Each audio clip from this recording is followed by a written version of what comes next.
This is not a dream.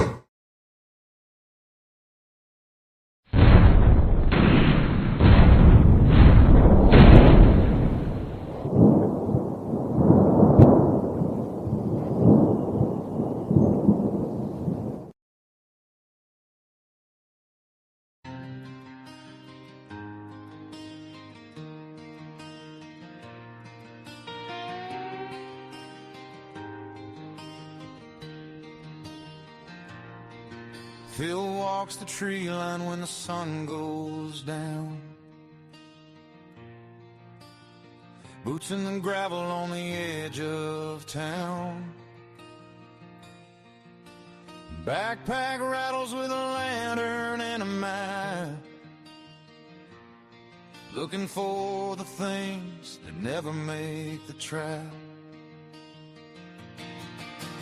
Old folks whisper when they see him pass. Boy's been chasing shadows in the midnight grass.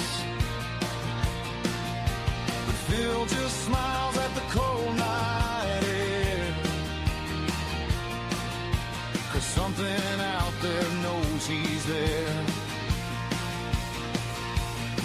In the rustle of leaves, in the creak of the pine, in the fog where the footprints twist the line.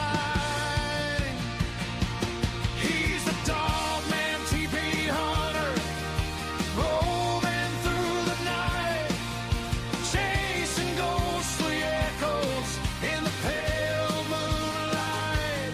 From forgotten forests to the deserts deep, where the old bones hide and the spirits creep. With a camera and courage and a trail to see, he'll follow any legend through eternity. Yeah, the world's full of whispers most folks never see, but they all know Phil.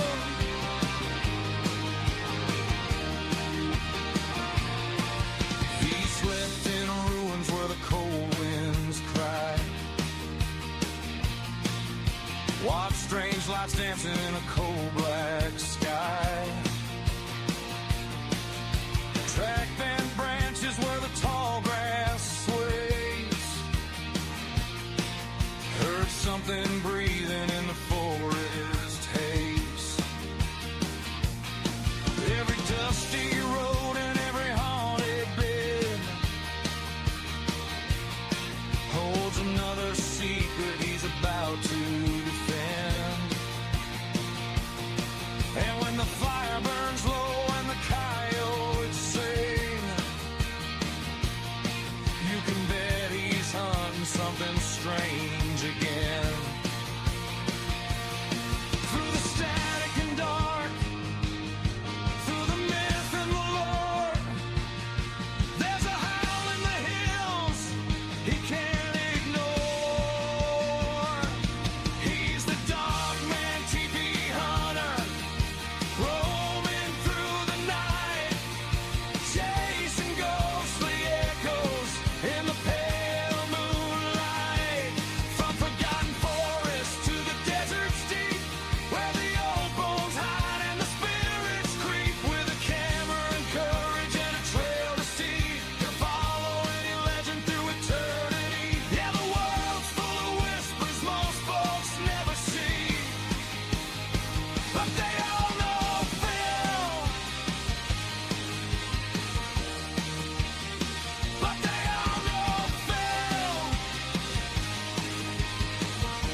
running wild and free.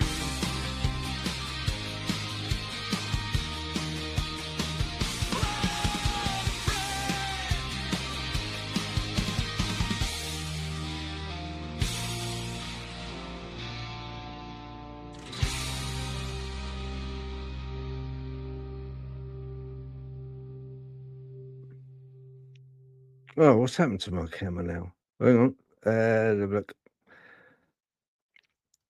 No, won't have it. Hold on. I'll bring Natalie on. Hey, Nat.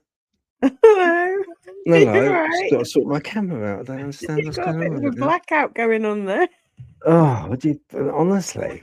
You know, it's paranormal. It is. It's got to be paranormal. You know? Just I think you've got gremlins in your house. well, this is it, isn't it? It's like It was working like literally what 3 minutes ago, 4 minutes yeah, ago. yeah, exactly. I really just don't get it. Oh, hang on. Ah, right. Yay! Yeah, there we go. Okay. We're in the Welcome building. this happy Friday. Hope everyone's had a fantastic, great week. I really do. I've been at work,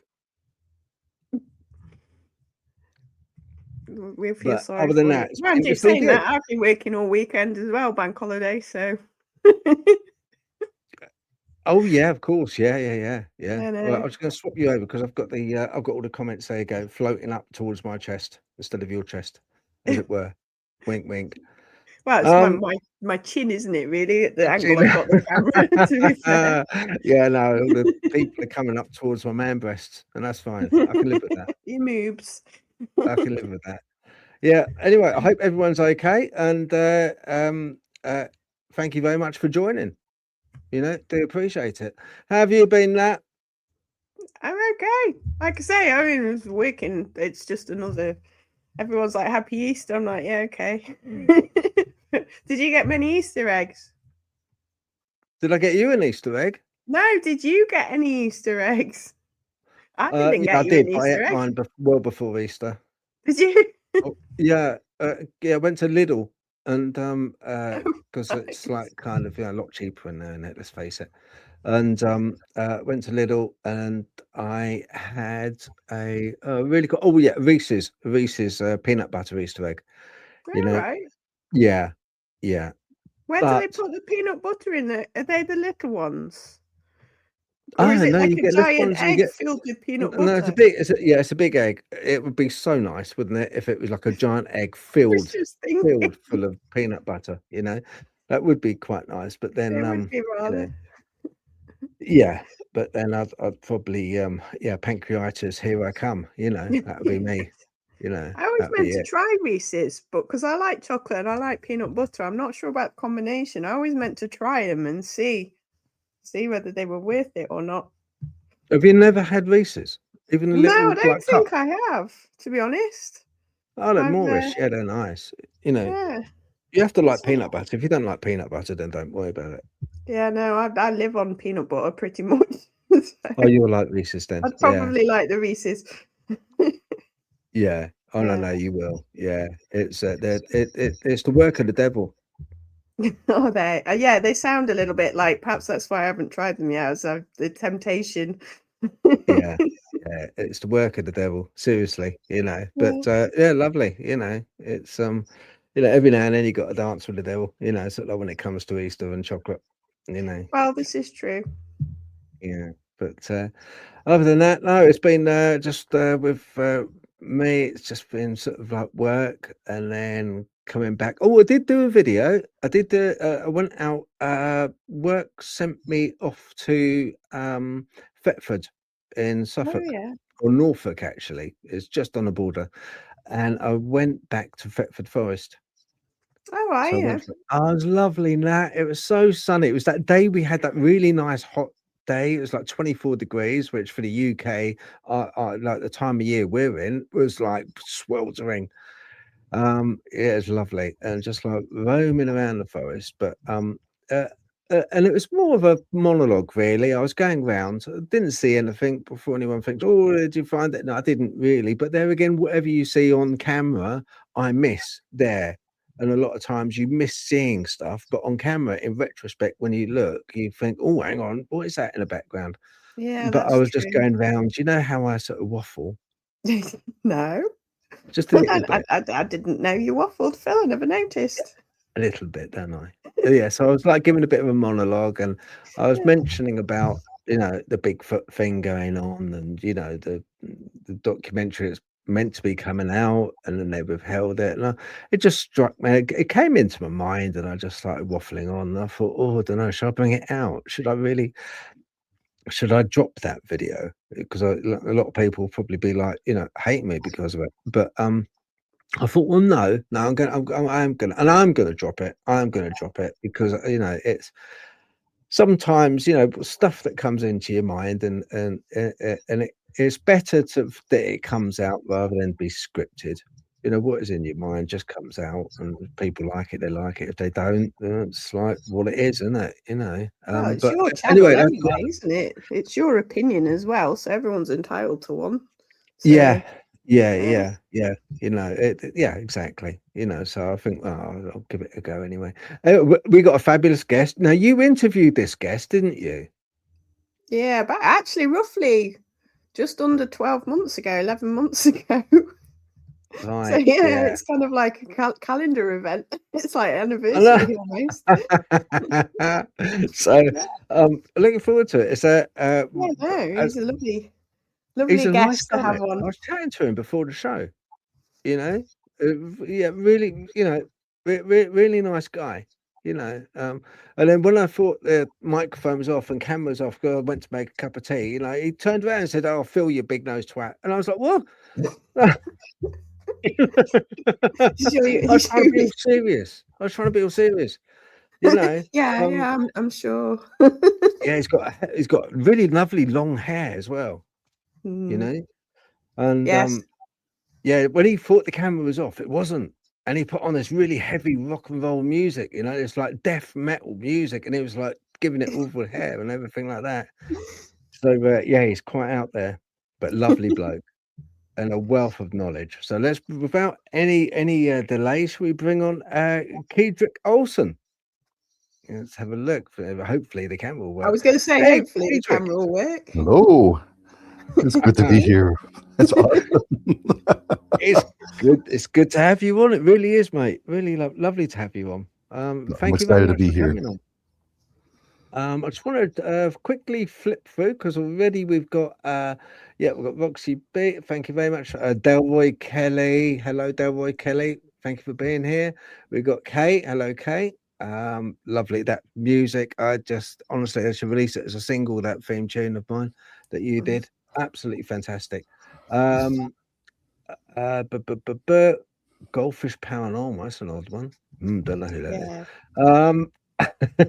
Yeah, bit of a strange one, that one. Yeah, it's a bit odd, that one. I don't know, a bit odd there. Goldfish Paranormal. Susan Voosden, hello from Team GAPS, Ghost and Paranormal Society. Thank you very much for joining us. Appreciated. Keith Aston. Hey, Keith. Hope you're keeping well. Hello. Hello. Oh, hang on. What did Kate say? Is Phil secretly twerking? That was when your camera was off. Ah, We don't know if it broke the camera. I think that's what she was implying. yes. Yeah, in actual fact, yes, I was. Facebook actual was fact, like, yes, I we don't was. need anyone seeing this. We'll just Yeah, blank it until you it just stops. don't need to see my butt on the camera. No, you don't. But yeah, I was secretly. Yeah, I was, to be honest. But that's, between me and the confessional.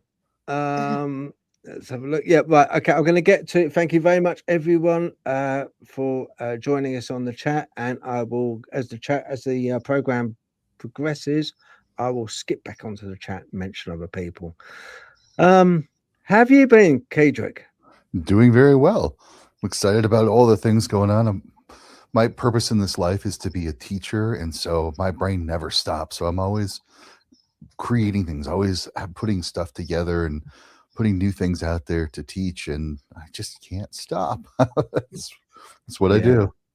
It's Yeah. no bad thing, though. That means the muses are with you. If you keep coming up with it, it's a good sign. Progress. As long Indeed. as you're going forwards and not backwards. Always forward.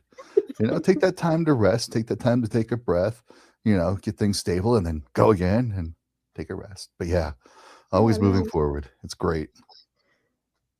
Oh, Oh, Oops. okay. Your oh, your camera's. camera's gone now.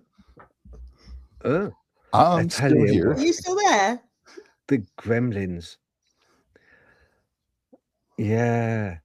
You still there, Kedrick? Mello?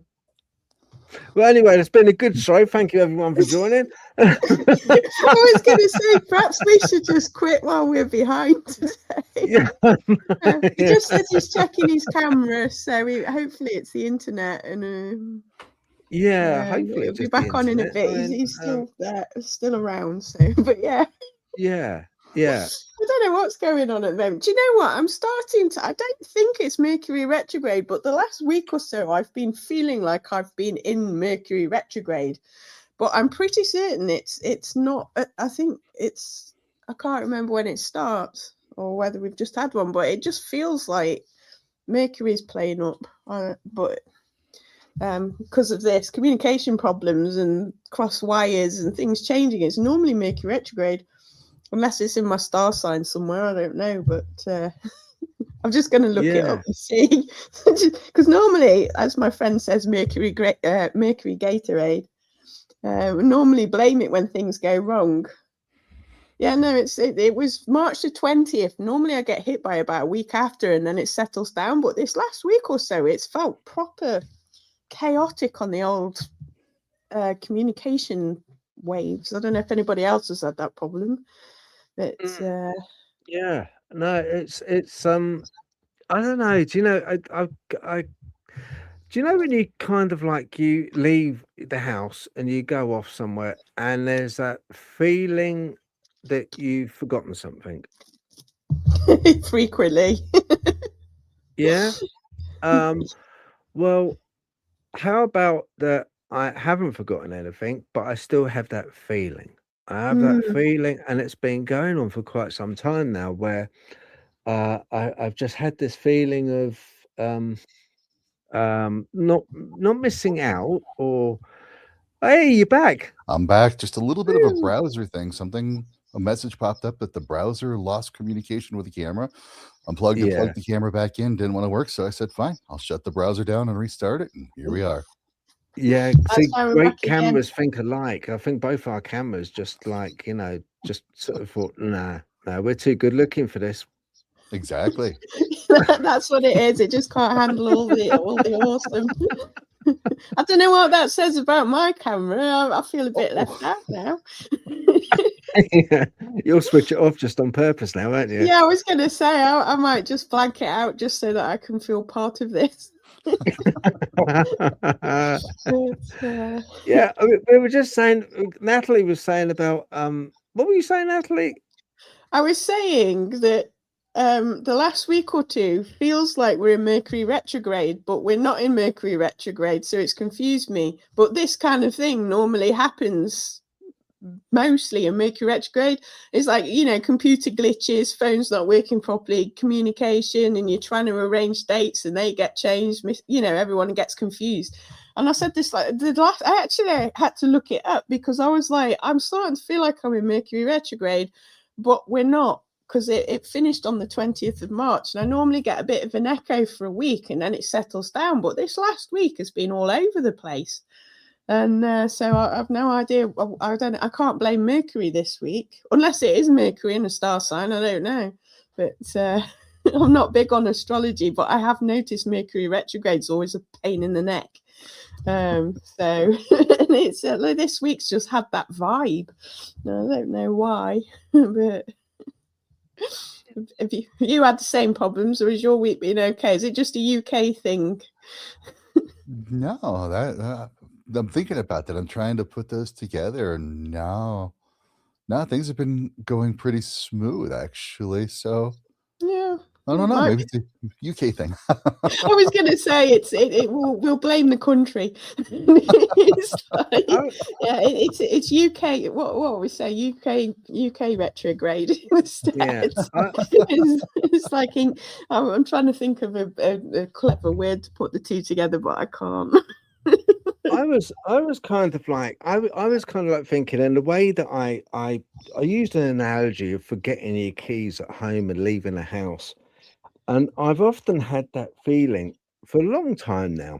I would say for the past 2 years, where I've had this feeling inside where I'm almost missing something. I or there's something which I'm just not doing, and I should. I get that strong feeling that, that I kind of like am, l I've lost or something, or like sometimes with missing time, or you kind of like think time's going quicker than it is when actually it's not, but you it's our interpretation of it, but somehow it kind of like just lately, and a lot of people I've spoken to have said the same, that they kind of like feel that um time is either like compressing, it's getting shorter relative to our lives. It's kind of like it's not expanding, it's kind of like getting smaller. It's shorter duration. We can't believe how quick the day goes. The week goes very, very quick. Do you remember exactly what you did 3 days ago when you woke up? How was your day 3 days ago? And a lot of people turn around and go, do you know, can't actually remember the detail 3 days ago of what I did. It's that type of thing. And it makes one question oneself, being that my father had dementia, I'm always well aware, and I go through my own mind games, memory games, just to constantly test myself, because, I worry about that. That's something which I worry about. And that's something which is affecting a lot of people as they get older now. Um, but yeah, there's always that feeling, when you mention about the retrograde, Natalie, always have that feeling that there's something that I'm missing, that they've. Do you find that, Kedrick? Do you find that you? Absolutely. I mean, it's funny. It was just earlier today telling my wife she's a time machine because whenever I spend time with her, it's like it goes by. It's like lost time, but because it's so wonderful. I love being with my wife. We have a great relationship, but there is something to that sense of time speeding up. And I'm not quite remembering what the mechanism is in our brain. I'm a big believer that time in itself doesn't exist at all. Everything happens all at once, layered with probability, possibility, and there's science to back that up. But it's our brain that interprets time linearly. And you can almost think of that that part of our brain that interprets time is like a video camera that has a frame rate. And when we're younger, the frame rate is higher, so things look like time moves slower. But as we get older, that frame rate starts to slow down. So time starts to move faster to our perception. And the older we get, the slower that frame rate gets. So you're absolutely right. As we're starting to get older, time goes by much faster because our brain is literally processing at a lesser speed. So things go by faster. Yeah. Yeah, it's funny you mentioned about the frame rate. That's one of my analogies I use for the paranormal and for a lot of things like cryptids. My, I came up with a hypothesis of I call it the everything engine. But basically, we're say on 35 frames per second, and we're on one frame of that film. We can't see the beginning, we can't see the end. We are just floating along that frame as it's jiggling through. And a lot of the entities that we see, are very brief. They're transient. They appear and then disappear. They're on our peripheral and they just flip by. Um, and I surmise that it could possibly be that they're on 36 frames per second film. So, as two trains opposed to each other go along, there's one point where the two trains will actually meet. And if someone's hanging out the window in one train, another person's hanging out the train on another window, there's there's a point that they will both see each other and they will both be static momentarily as they see each other before the trains then move on. Even though they're in motion, their relative frame rates will allow them to see each other and pass. And then, as that one person on one train sees me, I will disappear and they will wonder, what on earth was that big nosed idiot on that train? Whereas I will be thinking the same. Was that a ghost? Was that a strange entity? Both have disappeared and gone. They appeared, then went. And I think frame rates and time relative to our perception is a very important thing to consider when we're dealing with the paranormal. Absolutely. And that makes sense because there's some theoretical science that talks about that there may be parallel universes where time runs backwards. And if that crossover point between those universes gets pretty thin, that analogy holds because maybe we're moving forward in time, like the train going one direction, and we encounter somebody in a situation on time that's going the other direction. So they'd be like that train going the other way. And just for that brief moment, we saw each other and wondered if each other was a ghost. Mhm. That makes Yeah, sense. yeah. It's just an idea I had because, uh, and I gauged these ideas because, as yourself, with experience, because we basically um, have these experiences from an early age. We spoke a little before the show, um, and uh, so it's more a case of we experienced the impossible, the improbable, before really we experienced relative life, relative existence as we know it. And I formulated the hypothesis based on that I experienced, the fleeting, the ethereal nature of it all. Um, and I kind of surmised, well, do you know, it could be that instead of frequency, it's only just surmising, instead of frequency, maybe it's velocity. Um, but yeah, it's like with.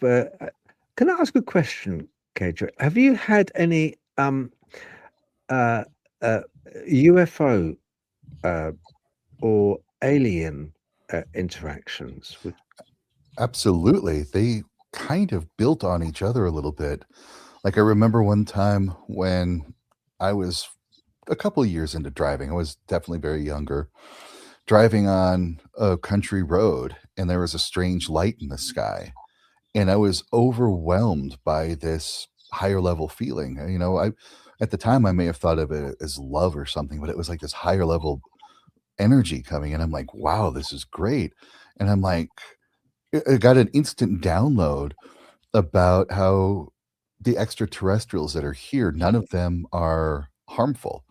None, even though despite we hear all the stories and everything that they're not harmful, that there seems to be a universal filter that you can't leave your home world until you solved war and you solved that negativity. And they were here to help us solve that. That was contrasted a few years later when I was in college. I went to college for video and music business, and I decided I wanted to do a mockumentary for one of my projects about six fingered aliens. my justification was the clock is base 12, the circle is base 12, and a lot of our counting system in the modern time is base 10. And I figured, well, we got 10 fingers, so we're going to use base 10. But what if these extraterrestrials had 6 fingers? They would have invented a base 12 counting system, which is where we'd get the 12 and the 360s. And so I kind of put together a little silly mockumentary, glued some paper plates together, went to spray paint them. Now, just prior to this, I would have reoccurring dreams of floating in an electric green light. And my wife at the time said there were times she would try to wake me up, and I'm like, wait, I can't, I got to finish these numbers. I got to work with these numbers. Well, that night that I spray painted silver the paper plate so it looked like a UFO because, it's kind of a mockumentary. And my hands, my fingers were covered in silver spray paint. And nothing I could do would wash that silver spray paint off whatsoever. And so I went to bed. I figured, okay, I'm just going to have silver fingers for a while. And the bed had black sheets, black pillowcases, and that night I had another dream floating in electric green light. Then I was in a room filled with this green light, a lot of little things in there. And I don't think it was a dream. And there was an older guy, white hair, long white beard, asking, do you remember the numbers we gave you? And so it was kind of like this interrogation about the numbers and working through numbers. I can't quite clearly remember that part. That morning I woke up, the spray paint on my fingers was gone. Wasn't on the bed, wasn't on the sheets. My roommate at the time, when he woke up, said he had a very similar dream, but he had like this little hole on the side of his ear, not in his ear, but on the side of his ear. That was just a perfect little hole. No blood, no scar tissue, no nothing, just a perfect little hole. And nearby, every night, there are these weird sounds going on, very strange sounds.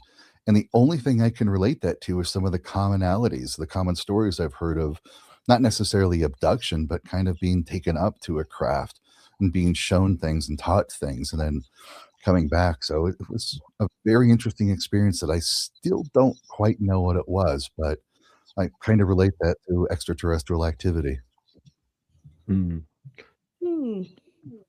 It's unusual because, like you say, we've talked about this before, haven't we, Phil? That the range of experience with what people believe to be extraterrestrial seems to cover quite a lot wider variety than we're led to believe. Because, like you say, the standard one is the greys and the terror and everything else. But there are a lot of people that have had that they come back with like extra abilities, or they're healed, or like you say, they have information or even just contact. And it's not just a black and white thing as we're led to believe, which is quite curious, isn't it? How we always seem to sort of fall towards sort of fearing things. It's it's quite strange, really. Phil and I were actually talking a bit about that, how we default to fear. And my understanding of that is our Paleolithic ancestors gave that to us. It's something that is hardwired into our biological systems. We've got the amygdala, which is like the fear response that will literally trigger the brainstem. So we go into fight or flight mode instantly, even before we know what's going on. And then it passes that alert information to our prefrontal cortex so much later. So then we can stop and start to evaluate what's going on. But if you're not aware of that, if you aren't aware of this internal process, if you haven't learned how to question your fear and get a better evaluation of the data rather than the emotional response, people will start to default to that emotional response and then build off of that. And that creates these narratives that get shared, and that builds a pattern inside of us. And our brain loves to have patterns because it's a low energy state to have a pattern. And it's like, I heard about this. This is what was going on. And then it becomes a perception, an artificial perception of the incident that happened based off of that fear response, based off of that pattern. But when we can take that pause, when you can take a breath and let that prefrontal really kick in, it overrides that emotion. And then we can give a different meaning to that situation where we're going, what was that? What is this all about? And I think that is where we get a lot of our fear conditioning from, is just this perpetuation of these fear-based narratives from somebody misinterpreting an event that happened to them, and then they continue to share it, and it becomes like a game of telephone where the story gets changed and altered and exaggerated, and then all of a sudden that becomes the narrative that everybody's operating on until they start having these experiences more and more and questioning them and trying to evaluate them, and then they go, "Oh, this isn't so bad." But that's our default state, to go into fear, because it protected our Mm. Paleolithic ancestors for hundreds of thousands of years. So we're not going to overcome that hardwiring instantly. It's going to take us some time. The other thing as well is, like you were saying about it being a form of conditioning, is that our culture does like conditioning these responses into its, I mean, whether, like you say, it's just sort of capitalizing on our sort of ancestral responses, and it's sort of like, that's why people go to horror films, isn't it? Because they like to have that adrenaline kick and the jump scares and things. But there does seem to be a lot of this kind of cultural conditioning around anyway, which doesn't, like you say, so you're not just overriding your own reactions to something, but the reactions you've brought up hearing, believing, or the patterns of behavior that you sort of don't even know that you're doing a lot of the time, to be fair. I mean, a lot of it's subconscious, isn't it? It's a lot to unpack when you start to realize. Like you say, Absolutely. I you mean, have to question it. Yeah. we've heard But, the phrase that sex sells. Well, fear sells as well. But mm, fear, when we're having that fear-based narrative, we've also been conditioned to have sort of a helpless response to that. mm, We hear whatever that fear is, us versus them, or this is something evil. Then we default to authority and like, oh, save me, protect me, make this go away. And so we're constantly externalizing our agency. We're externalizing agency to the thing we're afraid of. We're externalizing our agency to some authority place.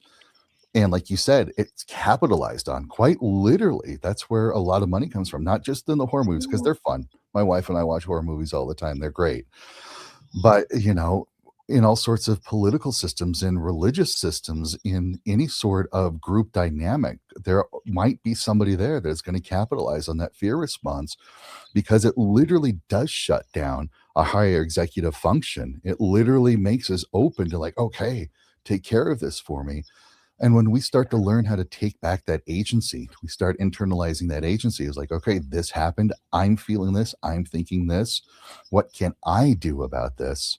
It Mm. takes back our power, and it gives us that ability to reevaluate, to reassess what's going on, and change course for our actions and our internal beliefs and our internal emotions.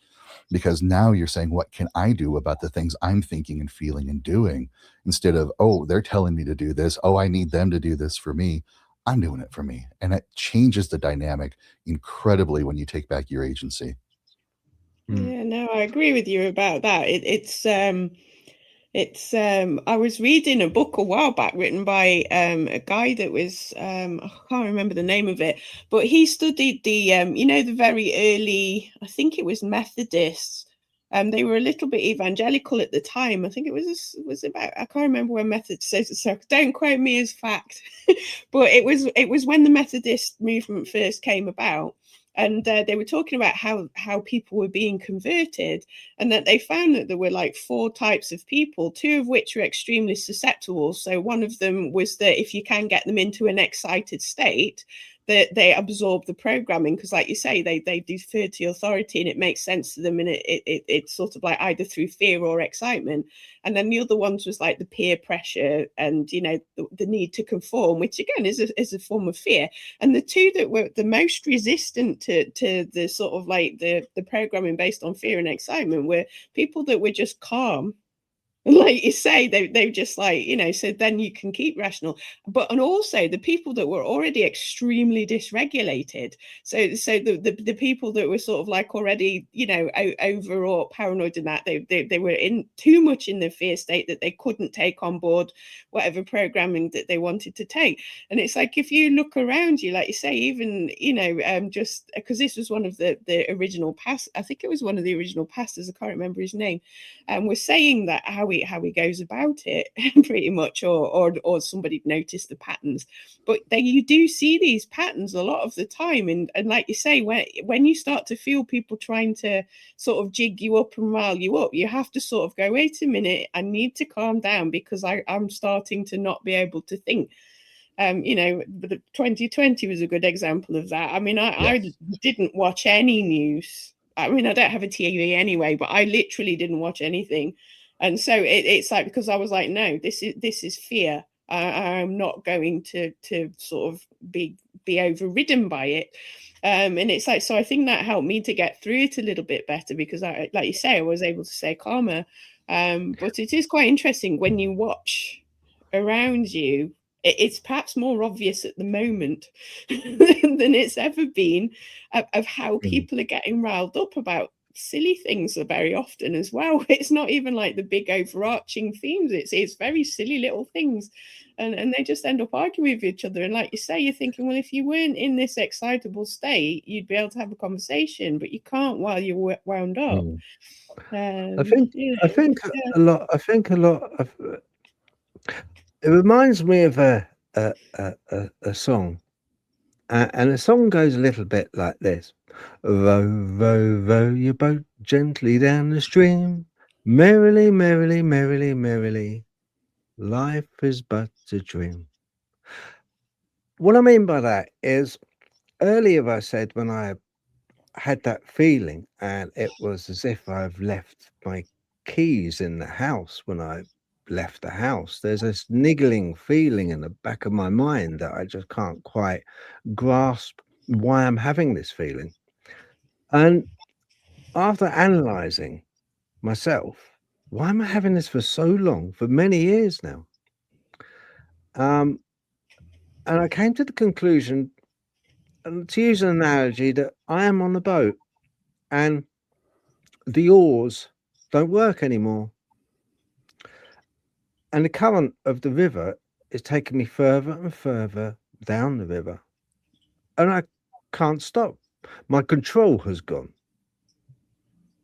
And I feel that very strongly. And more to the point, I feel even more that the people that are in charge, they're starting to lose control. And I think partly it's because of the advent of this fabulous tool that we've now got called AI, which is able to almost instantaneously survey vast amounts of information and then cough it back up in a surmised manner, which is can be both alarming, informative, or funny. But it's giving me the impression of almost an entity in its own right. It's given me an impression that what vestiges of control we did have is starting to seep away. There's a bigger um, brother in the building that is kind of taking over, taking control, and I think it's that which my keys. That's the feeling I'm getting. I'm losing. There's a part which is missing, and I think it's the control part. I'm starting to feel a lack of control over my own life, my own judgments. Everything that we have and everything that we do and everything that we are now is given to us. So everything that we watch on TV is pumped out at us, and it's interpreted by us in a manner that is set out by something else. Everything that we eat, we're not hunter gatherers anymore, so we have to go to the shops, the malls, the supermarkets, the Walmarts, and we are buying what is provided for us, like a baby we'd provide for a baby. and that's the same, and that's the feeling I get, and it's for all. There's a part of that which I know it's the structure of society, and I know it's the way it's got to be. It's very difficult unless I go totally rogue, off grid, and live in some sort of tree trunk somewhere. But it's just, I think it's part and parcel of that. I don't like the fact that there's something which is looming. I keep getting the feeling something that's looming that is bigger than the actual government that's meant to look after us, and that's the feeling I get. I've got Um, 3 pieces that may help give some clarity to that. mm, If we look at the actual numbers, the statistics, the raw data, rather than what media and social media is telling us, we are living in the most peaceful and prosperous and healthiest time in all of human history by a massive degree. I mean, it's massive. And those numbers are continuing to improve. And yes, there are little ups and downs. We've got some conflicts and wars going on right now. They're going to happen. But again, media and social media wants to capitalize on our fear response. So they're going to sell us the scary stuff because most people don't know how to look at the statistics. Most people don't know how to interpret data and see what's really going on. But we are really conditioned to tap into that fear response. And collectively, that fear response will create zeitgeist. When working with paranormal entities of all kinds, we human beings are master creators.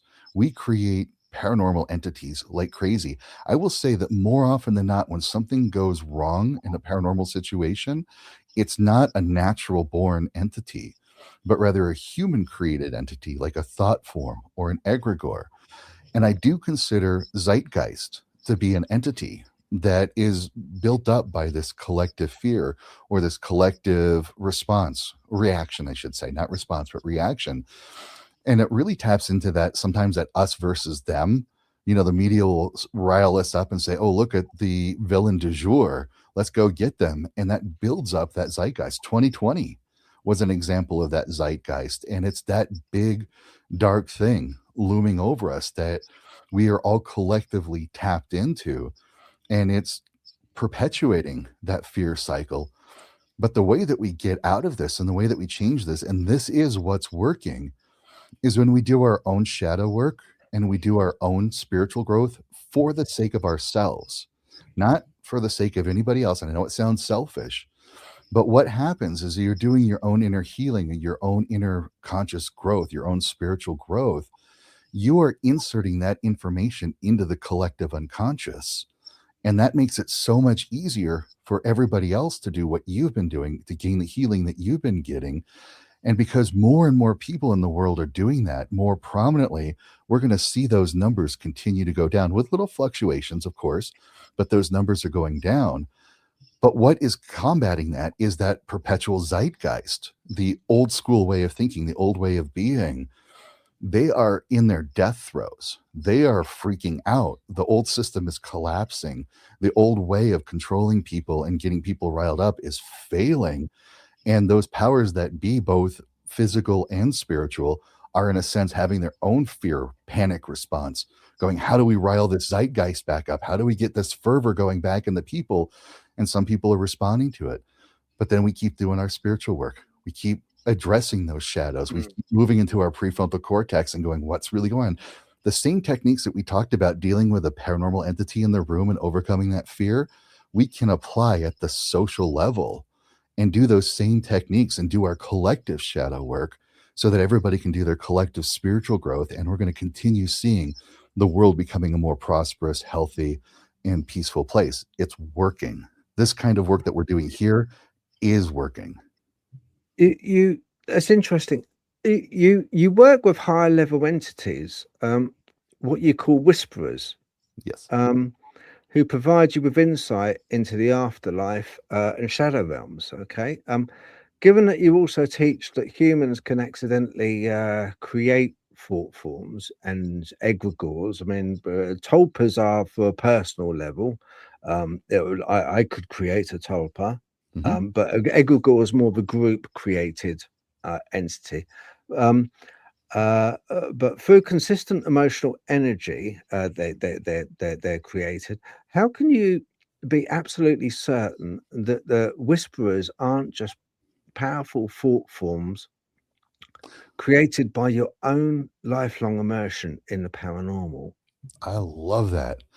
I love that. I've got 10 rules of interacting with the paranormal. One of them is test and validate everything. Even if you think it's a guide coming in, test it, challenge them, push back. And what I've noticed, if it's a lower level entity or a tricksy human being, somebody that has their own agenda, they will always have a sense of urgency. You got to do it now, now, now, now, now. Or there is some sort of consequence. If you don't do this, this is going to happen. And so when you hear those kind of messages of urgency and consequence, say no thanks. You can go do your own shadow work, you can go do your own healing. I'm not going to work with you. A higher level being doesn't care. They could be gently persistent. They're very subtle about it. They're like, here's something to think about. Here's something to study. Here's a nudge in that right direction. But because they exist outside of time as we know it, where these other little things don't exist they live in the time frame we do.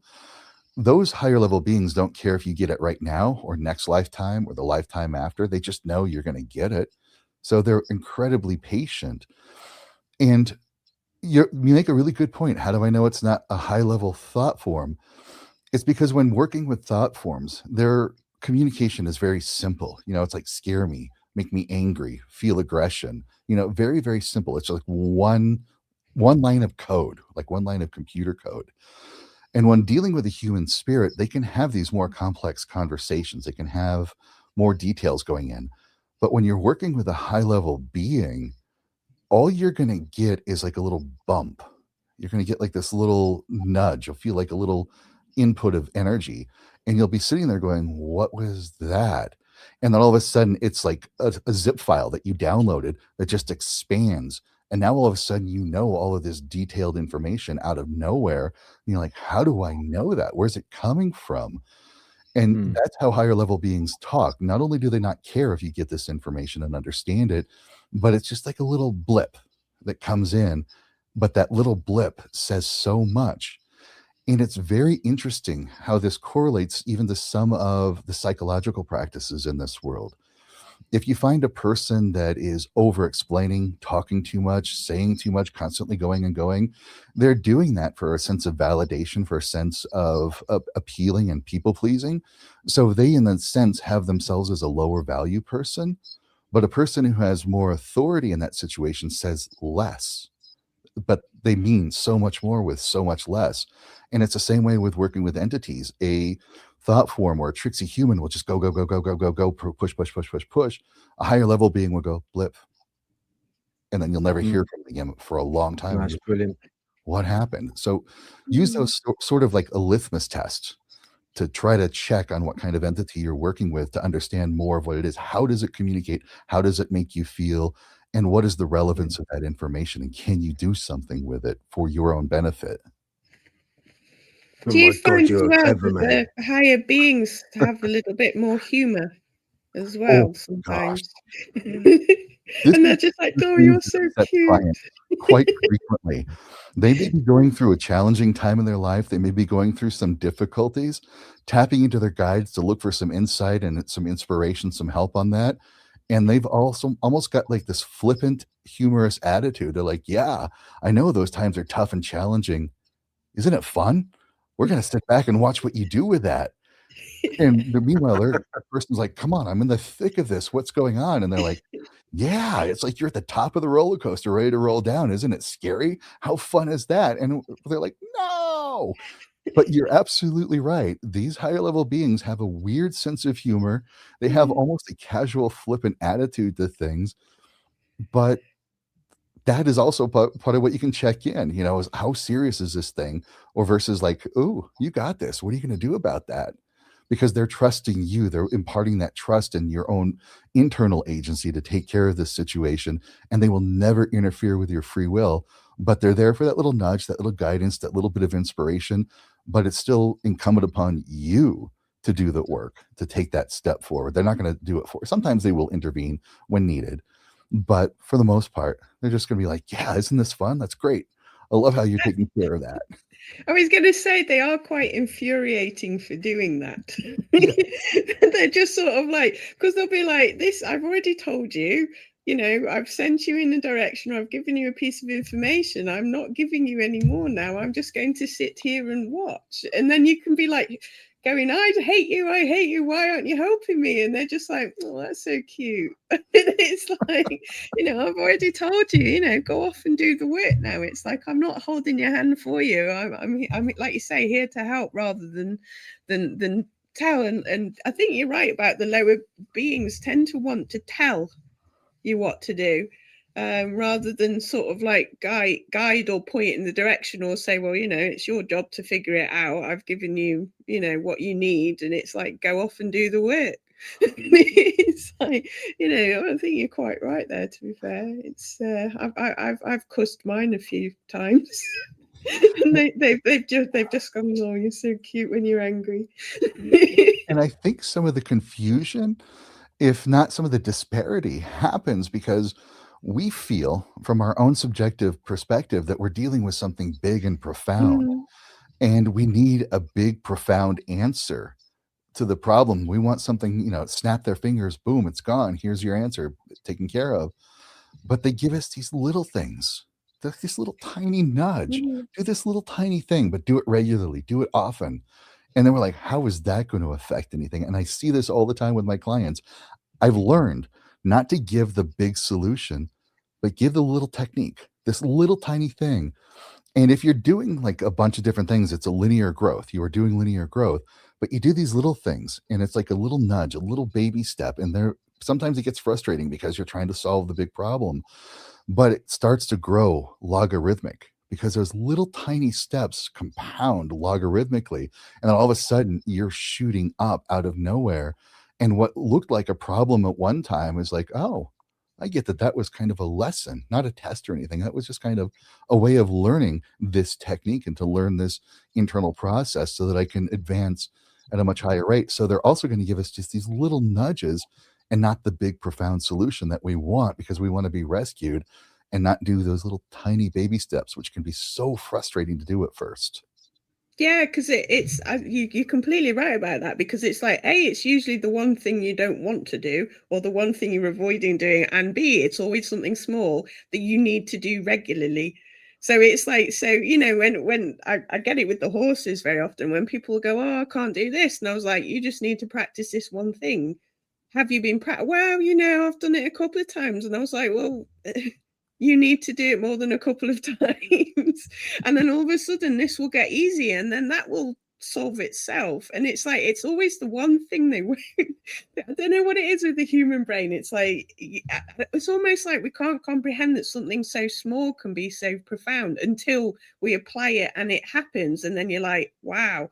And then you take it a little bit more seriously about some of the smaller things. But it's like, in a weird kind of way, it's always about basic small stuff, and everyone wants this massive big one solution, bam, it's done.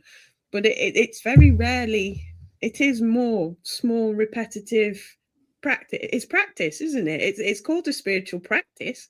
You Exactly. practicing. So yeah, I Exactly. completely agree. I'll give you sort of an example of that. I was working with a client recently who had been doing his spiritual work for years. He really tapped into some really good stuff. He was connected with his guides, getting downloads, and then all of a sudden everything shut down.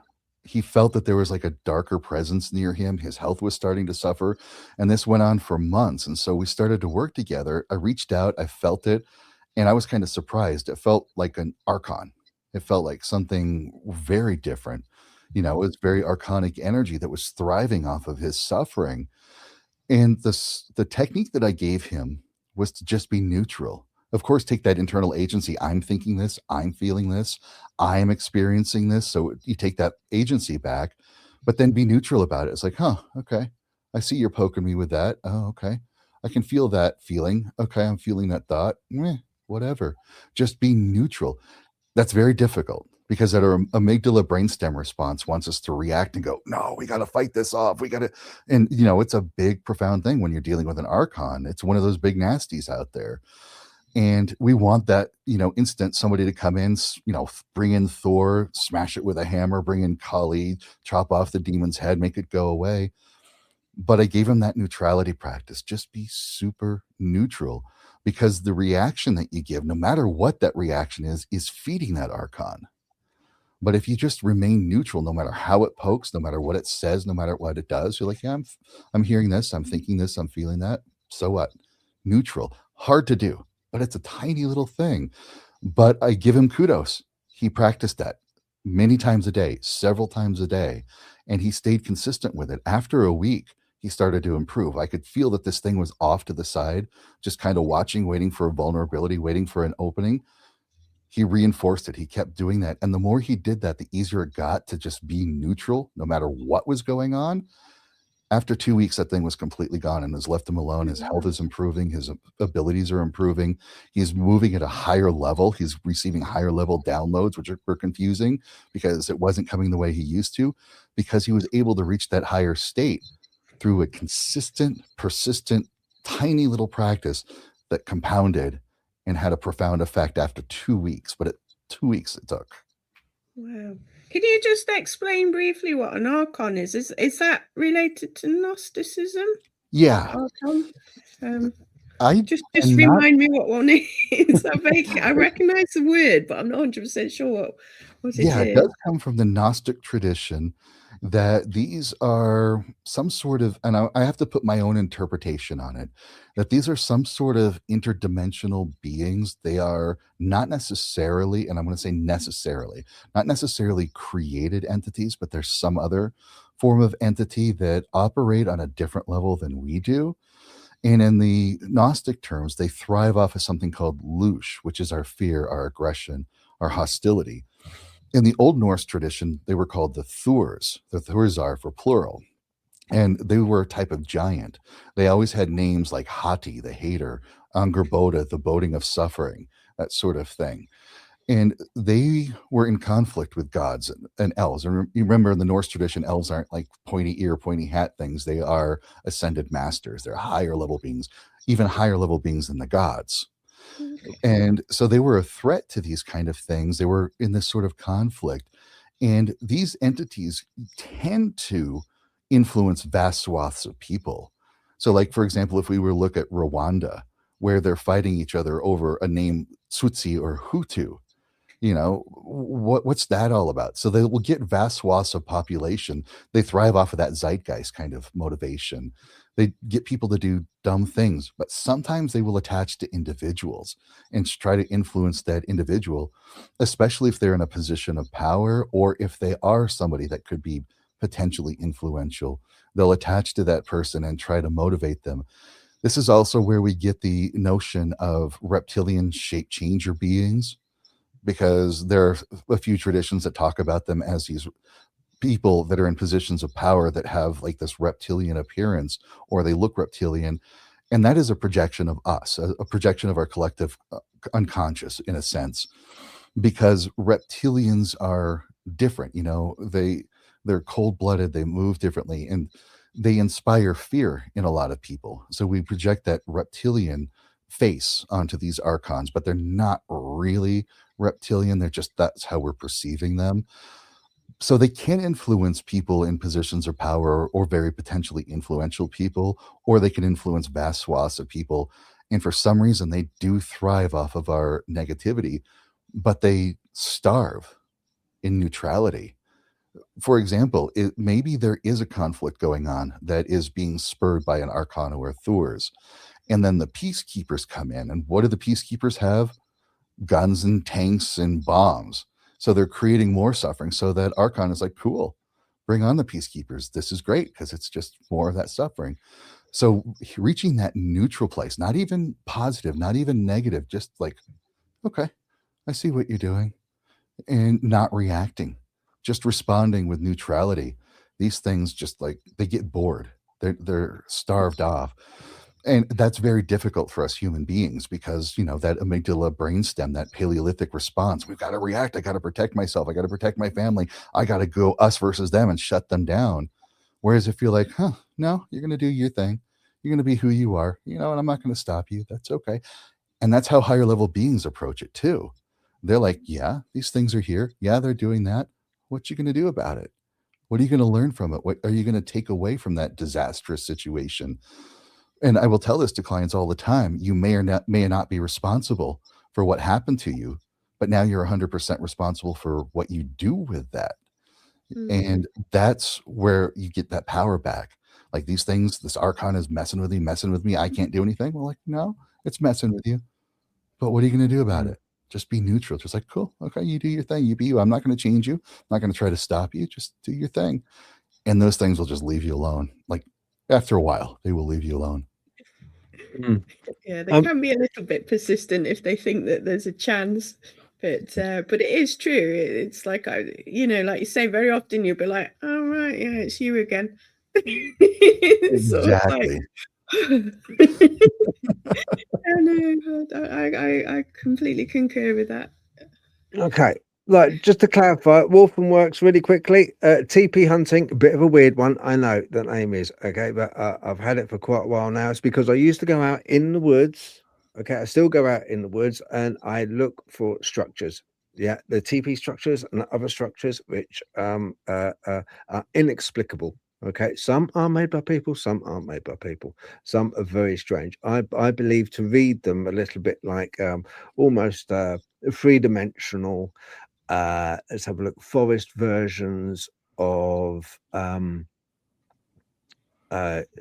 circle, if you like.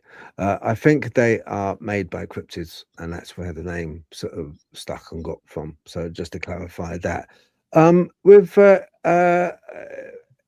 in view of what you've just said, Kedra, I wanted to ask you, where do you stand with the consciousness? A person's conscious mind as opposed to their subconscious mind. We have our brain, obviously, but we then have a consciousness. Now, is that part of our brain, do you think, or do you think it's external? Oh, it's a very good question. I think it's complex. The way I've come to understand this, I like to go back to field theory, from science. When we look at like the work of Feynman, he said there is an electromagnetic field that permeates the universe. It's just everywhere. And when it's in its zero state, there's nothing to perceive. It's just everywhere. It's invisible. You can't measure it, you can't observe it. But when there is a perturbation in that field, an excitation in that field, then we can perceive light, we can perceive magnetism, we can perceive this. And it's just a field that runs everywhere. And that wave moves through that field at the speed of light. It's everywhere all the time. The same thing about consciousness, and this is what quantum theorists are coming to. They're coming to the idea that there is a consciousness field. And I think even Robert Lanza, the biocentrism, talked about the consciousness field is everywhere. And consciousness is just energy in that field, an energetic excitation, just like a light wave. And it can exist as a very simple sine wave moving through the field, or it can be very complex, like if you ever looked at the waveform for music, just how complex that can be. And what I've found is the more complex that consciousness waveform is, the more it becomes self-coherent. It's like when you observe something, it collapses the probability into actuality. And so this complicated consciousness waveform can observe itself. And by observing itself, it keeps itself in actuality. So therefore, it's self-coherent. And it exists outside of time. There is no time to it. Time is everywhere. And this is not even a spiritual being yet, because that consciousness field can then get condensed into spiritual energy. And then that's what we would experience as a spirit, not necessarily a created entity, but a spirit. It is a self-coherent, conscious, sapient, and sentient being. When it comes into a body, we are both physical and spiritual. We're not a spiritual being having a physical experience. We're both. Both are mutually created with each other.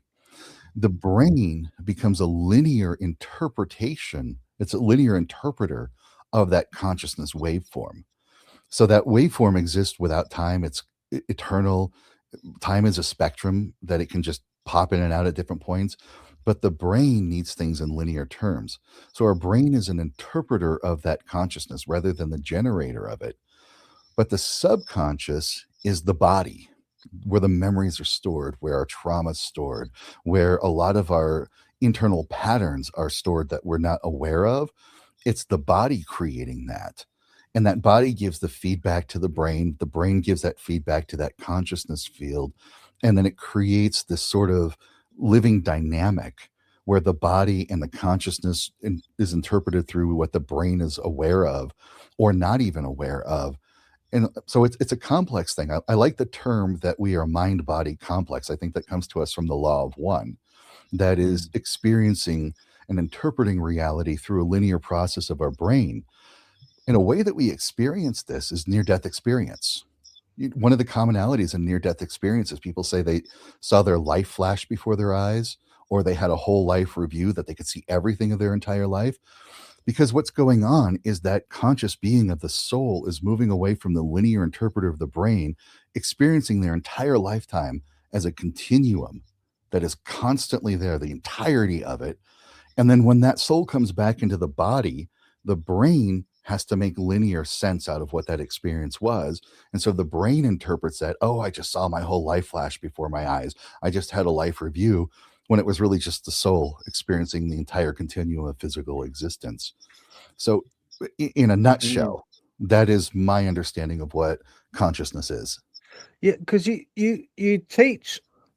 I've heard that you said that at the moment of death, a person's soul creates its own solipsistic reality based on what they expect, Yes. what they feel they deserve, and what they hope is there. Yes. But doesn't this mean that objective truth disappears in the afterlife? I like that. And there are debates right now that there is no such thing as objective truth. Some of the new quantum studies come out that even if we're using a ruler, that the use of that ruler and the interpretation of the data of that ruler is completely subjective. And it is true. In the spiritual realms, it's very difficult to find an objective reality because it's all a subjective interpretation. Imagine this. Let's just kind of give you this model. You're sitting in a room and you're in the center of that room, and we experience that room as a separate thing from what we are. But in the spirit realm, until you grow that level of awareness, the room that you're sitting in and your awareness in that room are the exact same thing. It's all the same consciousness construct. But that observer in the middle of the room thinks that it's still a separate entity from the room. And so you are constantly projecting your internal state to create what that room is. And that room is just a reflection of your internal reality. But there's that training. There are those people that help you to start to develop a way to interact with the subjective realities of other people. And so you start piecing together a more complex version of reality that we as physical humans would misinterpret as objective reality. But then you have to get to another higher level to see what all of those subjective interactions are really like and the network that's created. So it gets pretty complex. So it's a good question. I do think we lose a sense of objective reality when we move into the spiritual realms. Brilliant. You honestly, very clever man. Very clever man. Right. Brilliant. Because that's not an easy one to answer. That's not an easy one to answer. Uh, but do you think that with the entities that you've come across, on the paranormal field, do you think there's any correlation between them and with the hot topic at the moment with aliens? Do you think there's they're one of the same, or they're related? It's another complex thing.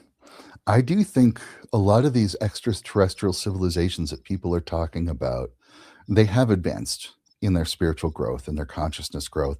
So they can experience more of a direct interaction with what we call the paranormal. To them, the spiritual and the physical, they're all the same thing. They're just different expressions of consciousness. To them, it's one and the same. And so when we are interacting with these beings, either telepathically, energetically, or even physically, it's going to give us a bump in our energy. It's going to give us a little bump in our consciousness so that we're more aware of the paranormal. We're more aware. Plus, it's that pattern interrupt where we live in a box of our comfort zone, and now comes in something that interrupts the pattern of our comfort zone, and it forces our brain to develop that neuroplasticity where we have to think differently. We have to think outside of our comfort zone. What could this be? And that openness to experience that loss of expectation of reality opens us up to receiving even more. And it is sort of a challenging topic to me because one of the things I tell people all the time, even though I grew up with this paranormal stuff, I've lived with it every day of my life, I'm still a skeptic. If somebody tells me there's something in the house flicking on the lights, I'm like, did you get an electrician? If they say there's something influencing the way they think and feel, I'm like, great. What did the doctor say about that? Let's look at the mundane cause for that. And so when people are telling me about star seeds, they're telling me about extraterrestrial spiritual beings, my brain is like, I'll just wait till it happens. But when I work with clients, I invite the whispers to be here to help me get a better perspective and understanding what's going on. And I invite their guides to come in too. So quite often with a client, I'm having 3 conversations at the same time, talking to their guides, listening to my whispers, talking to the client. And I started noticing a couple years back that there were these blue people, blue beings showing up in the guide pool for my clients. And I'm like, what are you? What are these blue people?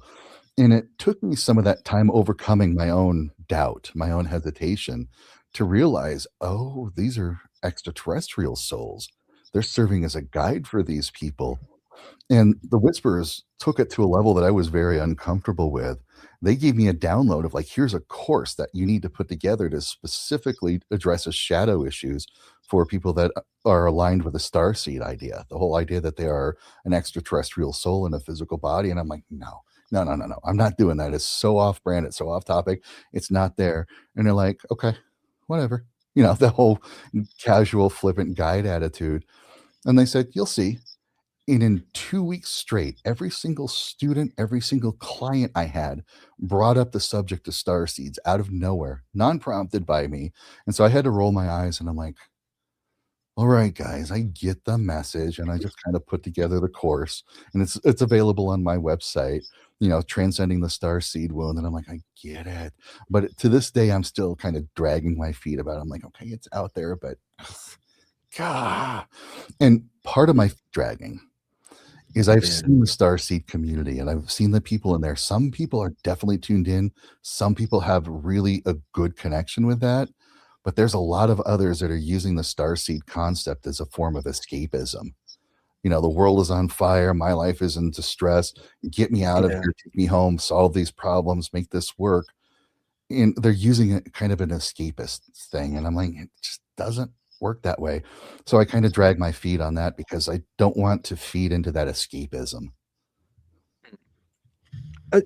Just you mentioned about, because you do actively help people, you do advise people, you are a teacher for this because of your experiences. You do help people. Where exactly is the line drawn between psychological trauma um, uh, uh, uh, and res- response? So psychological trauma response and a genuine paranormal entity attachment. And how can a layperson tell the difference without externalizing their own mental health struggles? Very valid question. And it's one that we have to always be aware of. In the US, I'm not sure how much it is in the UK, we have the DSM, the Diagnostic Systems Manual that psychologists and psychiatrists use to diagnose mental health disorders. And there tend to be 2 axes on there that are definitely mental health related things. One of them is schizoaffective disorder and schizophrenia, where they are receiving what seems to be external communication. They are the butt of some sort of external influence, making them think, feel, and behave in certain ways. But there are also off axis diagnoses. And one of those off-axis diagnoses was put on there by Stanislav Grof. It was originally called spiritual emergency, but it's been updated to call spiritual emergence. And this is where mental health professionals have to be very discerning. And I would say even spiritual people have to be very discerning, because spiritual emergence looks very strongly like schizoaffective disorder, very strongly. Some of the key differences is in schizoaffective disorder, they're confident about it. They're like, I know what's going on. I know because I am this reincarnation of somebody special. I have this big thing. Or the messages that they receive are destructive, self destructive over and over and over again. Where in spiritual emergence, the messages are never destructive. They're never violent. They're never self deprecating in any way. They're, in fact, promotional. They're like, hey, you're good at this. You can do that. Here's something good to go on. And the key thing that I look for is in spiritual emergence, the person is questioning, why me? Why is this going on? In schizoaffective, they don't think that they have a mental health disorder, but in spiritual emergence, they go, I think I'm losing my mind. I think I'm going crazy. I think I'm developing some sort of mental health issue, but the professionals are not helping me at all. So I look for some of those key distinctions. Is there paranoia? Like I've had a couple of clients over the years that have told me that they knew, well, one potential client that I turned down, that they told me they knew there was somebody living in their attic, sneaking in and out of their attic and messing with them. That's that paranoia that goes along with schizoaffective. And I'm like, I'm sorry, I can't work with you. This isn't something I can help out. But if there's somebody saying, I think there's something in the attic, it doesn't make sense. No, it's not up there. I look for that questioning. I look for that doubt. I look for that openness to learn, but at the same time, that thing in the attic for schizoaffective is out to get them.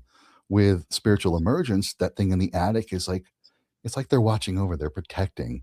Maybe it's an old person that used to live here, and and they get up there and it's like, yeah, it was like a little kid that used to live here and they like to play in the attic, so they're still here. Yeah, That's one of the yeah. key differences that I look for, and that's how we can differentiate a mental health disorder versus some sort of spiritual activity. No, that's good. It makes sense. Makes absolute sense. Yeah. No, that's very good. Um, thank you. Andy Penn, 1039. Good meeting you as well, Andy. It was good meeting you. He says, Phil, could we ask why guides always seem to be from the past, never the future? Ah, I like that. I like that. And that's one of the things where I'm going to challenge us to let go of linear time constructs. What if there is no past? What if there is no future? What if there is existence? Because I have seen guides from the future. I have seen guides that know what's going on, but for the most part, they don't exist in any sort of time frame. I'll give you a really strange example of how time does not exist on these levels. I had a client whose brother had died from suicide, and she was very spiritually connected. She was able to connect with her guides. She knew about seance, but she couldn't get in connection with her brother. She wanted to know if her brother was doing okay. She wanted to know what was going on, but she couldn't connect. And I tried to connect, and I couldn't either. I'm like, what's going on here? So I called in the brother's guides, and the brother's guides like, yeah, he's kind of stuck. Like we talked about, that room is a projection of your inner state. Sometimes that could lead to not so wonderful experiences on the other side. And so he was locked into that state, and nobody could really access him. But his guides are there waiting, watching, waiting for that moment. Like, is there a spark? Are we ready to talk? And we were conversing, and there's like no solution showing up. But all of a sudden, the brother in a healed state, a higher state, came into the room and said, thank you for the help that you gave me. Thank you for the work that you did. I'm like, what did we do? What's going on? And he gave me this advice to give to the sister.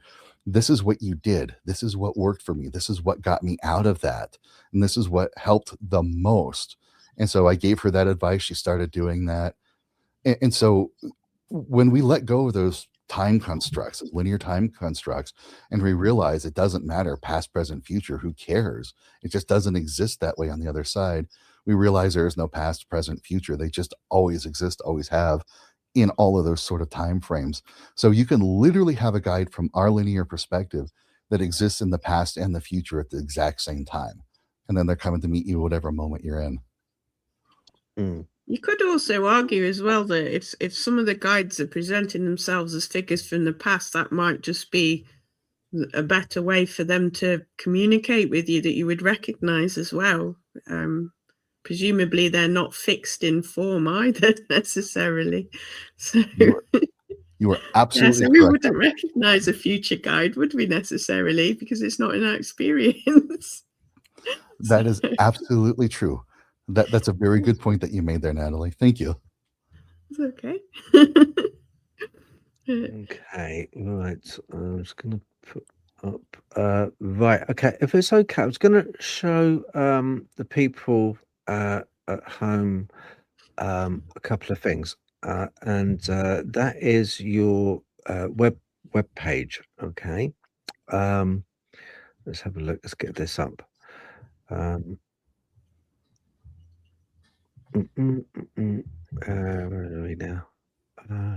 Aha, here we go. Okay, this is Kedrick's web page. This is home. Yep, that's home.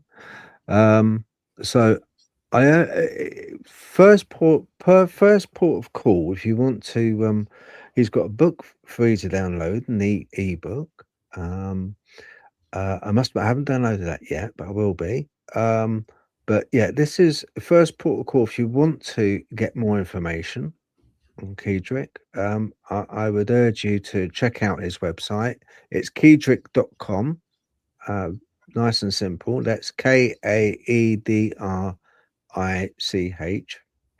It's got loads of stuff on there. Paranormal Arts, Art School. Which is kind of cool. Afterlife Codex. Unlock the structure of the afterlife. Master spirit travel. Communicate with spirits. Ooh, that The pop up. pop-up. Wow. Okay, that's cool. Yeah, so I would urge everyone, if you're watching, check out his webpage here. Yeah, just go and have a little look. And also, now check out also his Facebook. Got it right here as well. Yep, here we go. Okay, this is Kedrick Olson's Shadow Worker Facebook. 84,000 followers now. Nice. And you're only following 25. I hope one of those 25 is me, Kedrick. I will make sure of that. So yeah, please look, check out his Facebook, give it a follow, okay? Because look, you can see the amount of work this guy puts in. Okay, this guy puts in an awful lot of work. From this conversation, you can see what a deep thinker he is. He's nobody's fool, and you can learn a lot from him. So please give it a follow, check him out. Okay, be doing yourself a favor with that. So he's got. I was listening to him today at work, and you can learn an awful lot from this guy. He's brilliant.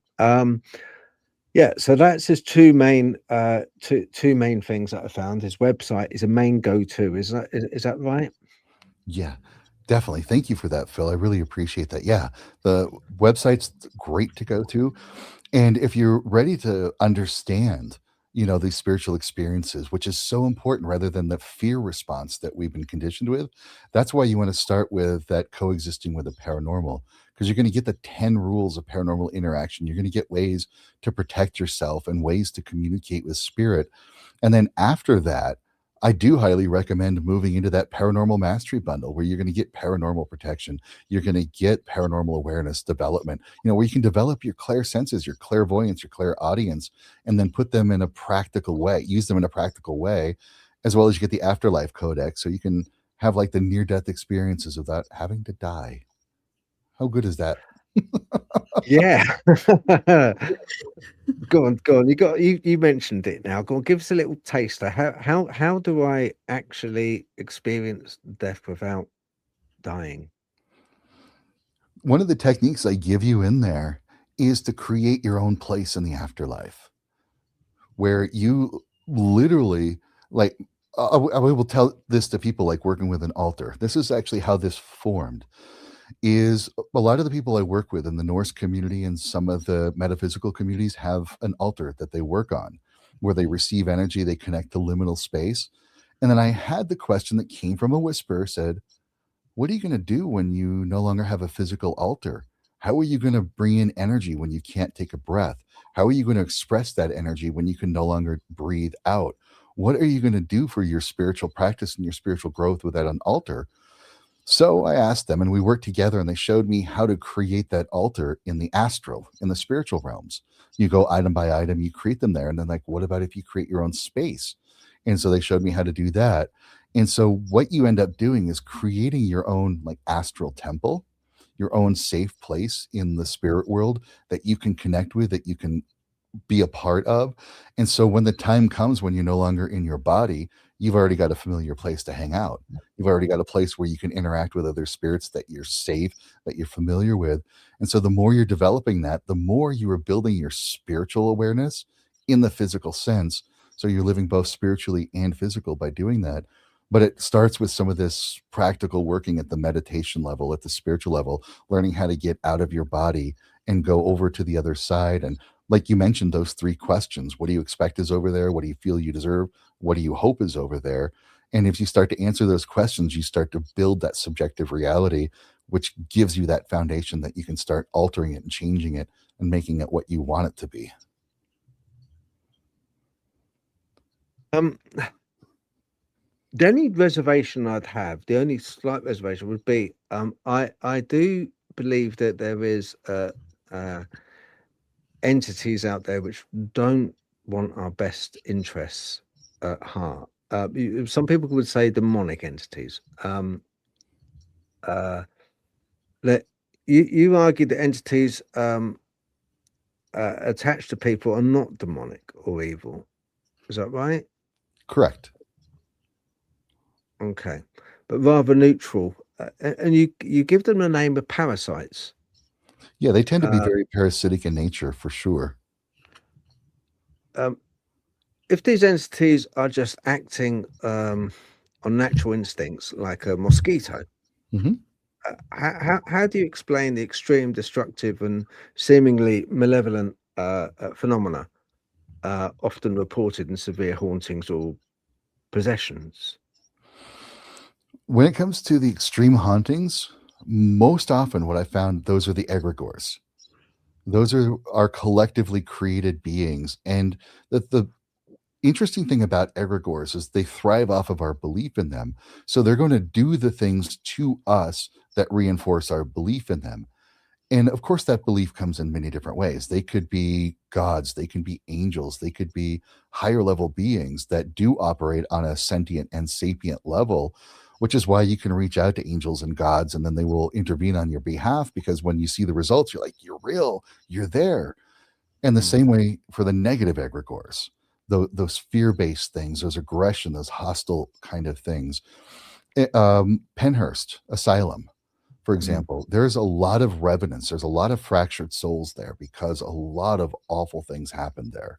And those souls are not intact. You know, part of the soul did cross over, but those traumatized fragments are still there. And people can pick up on that energy, and people will tell the stories of Penhurst and how awful it was and how bad it was and what was going on there. And those stories compound into an egregore. So now there's a big nasty living there that fuels that fear, that fuels that scare, and all of that nastiness in there. And it feeds off of that belief. And so that thing is there. So that is how we get some of these extreme hauntings. And a lot of other times when I've seen clients that have had bad paranormal problems, it's because it's self-generated, you know, poltergeist effect. It's thought forms. It's all these other kind of things that compound that give that demonic kind of presence. Now, when it comes to like possession, when it comes to spirit attachment, that sort of thing, most often than not, it's a lost soul looking for something familiar, something comfortable, something. And it could be as anything as like, oh, great, here's somebody that can take care of me. Like I knew a paranormal investigator that had a child spirit attached to him because that investigator was also a paramedic and he had a very compassionate, healing, caring heart. And here is this hurt little boy. And of course, his intrinsic nature is like, let me take care of you. but it was messing with his results because this little boy would show up at all of the investigations and mess with the equipment. So he would get false readings from that. And sometimes it is somebody looking for their fix, somebody looking for the next dose or whatever. And so they will influence the living person to do those things. But when it comes to possession, like The Exorcist, for example, and Mitch Horowitz actually said this really, really wonderfully. There's a show called Cursed Films, and he talked about The Exorcist and the symptoms of possession, the flopping around, cussing, puking, all of those kind of things that we see in the Exorcist movie. Those were not common systems of demonic possession until after The Exorcist. And then all of a sudden these people are showing these behaviors, these traits over and over, and they are responding to exorcism because it's in their religious belief. I've been attacked by a demon, I'm doing all of these things, and then the religion comes in and says, oh, here's an exorcism, let's clear it out. Boom, we're done. But when people are doing the flopping around, cussing and puking, especially if it's a child, more often than not, it's really not a negative being. It's really not a spirit attachment. It's really not possession. What it is they're non-epileptic seizures caused by chronic trauma. Something bad is going on in that house. And when you bring in a deliverance minister, said, okay, we're going to cast the demon out, it's in a sense blaming the victim. Like, you're the one that brought this demon on you. You're the one that did this. And so now we have to bring in this other person, and it creates more trauma. Sometimes it clears it up temporarily, but it's because there's something going on in that home creating the non-epileptic seizures, the conversion disorder that is showing up as flopping, cussing, and puking. And when we go to demons, classical demonology, the 72 demons of the Goetia or the false hierarchy, every single one of those, and I mean every single one of those, without a doubt, was a deity in pre-Semitic religions like the Canaans, the Babylonians, the Macedonians. These were beloved, trusted, beneficial deities that, of course, and we see this in human history, whenever there is an invading culture or a conquering culture, they demonize the previous culture. So those deities were turned into demons, and that's what people believe. And when I actually connected with one of these demons and talked about it and said, what's going on? Why are you here? What are you doing with this? And they're like, we've been around for thousands of years. We've interacted with humanity for eons. Do you think we would really take the time to get into the body of a little child, flop around, cuss and puke, and just be completely ineffective? We've got better things to do than that. So I have a hard time subscribing to demonic possession and demonic activity based on the experiences I've had and the communications I've had with the Whispers. I think that is a continuation of that fear-based narrative that is shutting people down like crazy.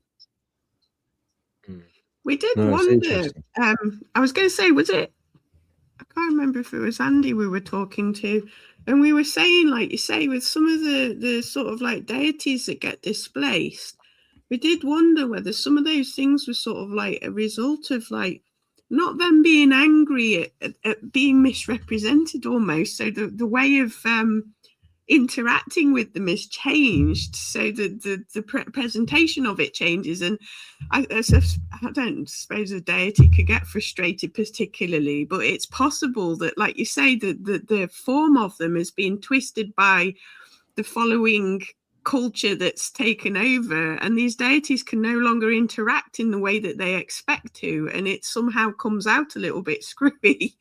And perhaps sometimes they're a little bit annoyed because they can't interact with you the way they're expecting to. So, like you say, the perception of things and the way we've done it is like perhaps changed the channel of communication that they have from, like you say, a more rounded, sort of beneficial or sort of multifaceted energy to one narrowly twisted channel where the energies is getting warped as it's coming through as well. It's which was I thought it was quite an interesting thought. If you think of these things, like you say, as being sort of larger and outside of time and space as well, that it must be difficult for them to interact anyway in some ways, but the cultural, egregor, I suppose you could almost say, is forcing them into a shape that they wouldn't want to take. as well. It's and that might also be painful for them, which might also explain some of the reactions, because it's basically their suffering, as well. And I thought Exactly. it was interesting. It was an I've interesting way of looking at it. I've got 2 points on that. In my 10 rules of interacting with the paranormal, the 10th rule is all paranormal interactions are co-created. You cannot remove yourself from it, your perceptions, the thing that you're feeding into it, your interpretations of what's going on, and that creates that dynamic connection. So we always have to take that internal look. How am I perceiving this? How am I interacting this? How am I interpreting all of this information? And the other piece is you are exactly right. In those pre-Semitic time, these were deities that were, in a sense, free. They were given offerings, they were given devotion. People looked to them for the help that they could give. And there was a sense of freedom to that. But when the Goetia was written and Solomonic magic, you create this triangle of art, which is like a triangle with a circle in it, in some of these old names that are put around it, and you summon the demon into this place, you capture it, and then you demand of it, and you order it around upon threat of punishment or torture that it do these things for you. So it's very confining, it's very restricting. And that bled into our modern time where people are looking more to the Goetia rather than the ancient sacred ways of working with these beings. And that 10th rule comes back in, that co-created response. How are you approaching this being? Are you approaching them as a demon that you have to confine and control and demand? Or are you approaching this being as a wise ancient being that can intercede, can interact with you, or can help you? It really comes down to your approach to that. And the more people that have taken that Solomonic, the Goetia approach to it, the more it's kind of altered our collective perception of how to interact with these beings. So of course they're going to react to us in the way that we are trying to perceive them. Yeah, no, Yeah. it was quite interesting, like looking at it from a more, because we have a tendency, like you say, in a way, because we are linear anyway, we have a tendency to want a format. And it's sort of like, and these things are actually a lot more multifaceted than you think. Even if you think about we're here and they're there and they interact, it's still, there's more to it than just that, like you say, on so many different levels.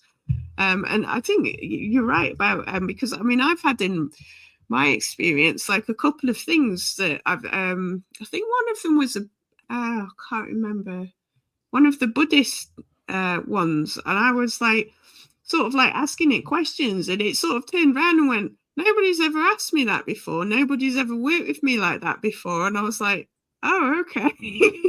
And it's sort of like, and that's when I sort of started thinking about it. These things are sort of like, that they're used to a formulaic sort of like interaction with you, and then when you change the interaction, sometimes it confuses them a bit, or sometimes they find it refreshing, like, all right, okay, you're a bit different, and like I won't interact with you in the way that I normally do, because this is new, or relatively new if you're an old being. But yeah, it's an interesting thing to spin around in the head. It's very interesting.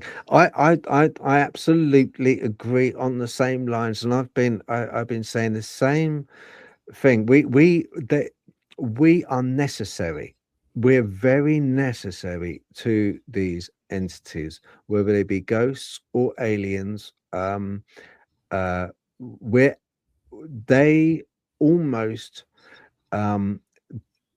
need us to become what they project. They need us to believe in them, and they need us to see and witness them to actually exist. It is a little bit like, it harks back to, if a tree falls in the forest and there's nobody there, does it make a sound? It's a little bit like that. And I know it's a bit of a head spinner, but the more I see of things going on around which are a bit more woo, the more I come to realize from people's accounts that yes, and they actively, when they are witnessed, they actively bring upon a lot of witnesses extremes in emotion, either fear, or the feelings of being elated, being almost angelic feelings are brought to the forth. So you get extremes of emotion when you witness these, depending on the circumstance and what is being witnessed. And I think, in the grand scheme of things, as you were saying, Kedrick, the it's your it's your own emotion which is feeding them. It's your own interpretation which they are mirroring and throwing back in a way. I I love that, and that actually ties in to one of the comments I saw here from Ready Steady Retro, because what you're Mm, saying is actually reflected in his comment there, that he was in a haunted house, the priest came in because he had lack of faith, and that priest coming in made the situation worse because the priest was showing fear. The priest was stoking up that fear. This is something I've seen repeatedly, and one of the rules, and I'm going to come back to this rule, but I want to put it in there so I can remember it, is that when you're interacting with the paranormal, you want to be coherent in that interaction. I'll explain that in a minute, because that priest was coming in with that sense of like, oh, let's bring the spiritual in, but he was afraid of it. And maybe he did some sort of a house blessing, or maybe he did some sort of exorcism, not sure. And it's not a demon that's there, it's a tricksy person. It's just a person that's just a jerk. And now you do this house blessing, you do this exorcism, and that jerk is like, oh, yeah, you think I'm a demon? This is great. Let's go play with this. And to my astonishment, one of my favorite authors on the paranormal is Allan Kardec. And he has a few books that are kind of channeled through automatic writing and table tipping. And he said the same thing, that the reason why these things get worse is because the priests are bringing in their fear. The priests are projecting that into they're bringing that authority. This is a demon. This is something out to get you. That riles up that fear, and it makes it worse. Meanwhile, because it's just a person just being a jerk. So they're going to get to be a jerk. And this is where I got to have to do a soapbox moment. I'm sorry. This is the problem with Ed and Lorraine Warren. Yes, I will credit them to help bring more of the paranormal to the forefront, but Ed Warren was a demonologist with the Catholic Church. And so everything they encountered, whether it was a lost little kid or if it was just somebody playing around, became a demon. And there are numerous people that said, yes, there was something weird going on in the house. Yes, we were scared because we didn't understand it, but it wasn't a big deal until the Warrens forced themselves into it. And then it became a problem, because they're projecting that fear. They're projecting that onto the situation, the people, and it makes it worse, rather than just kind of be like, ooh, what is this? What kind of help can I give to you? And that's where I talk about that coherence. If you want to call in grandma and you want to talk to grandma, but you're afraid, part of you is going to go, hi, grandma, what are you doing? I want to see you. But the other part's like, oh my God, oh my God, oh my God, oh my God, oh my God. You're not in coherence. If there's a tricksy person causing problems in your house and you're like, get out of here, but inside you're like, God, I hope this works. I hope this works. What do I have to do? You're out of coherence. But if you could tap into that sacredness, that joy, that wonder, that just like, wow, this is cool, even that neutral, and you're completely there and you're like, yeah, I see what you're doing. That's cool. That's fun. Hey, you want to throw that thing again? That'll be cool if you do it. And you dispel that fear and you're operating out of coherence. And that's what was missing with those priest interactions. That's what's missing, is they try to bring in the sacred, but they're bringing in the fear, and they're perpetuating the fear, which is why it gets worse, because we're not interacting with these beings the way those beings are. We're putting ourselves into that place, and then they're responding, just like what you were saying there, Phil. It's a dynamic.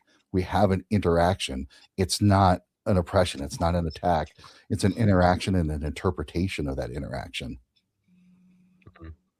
Mm.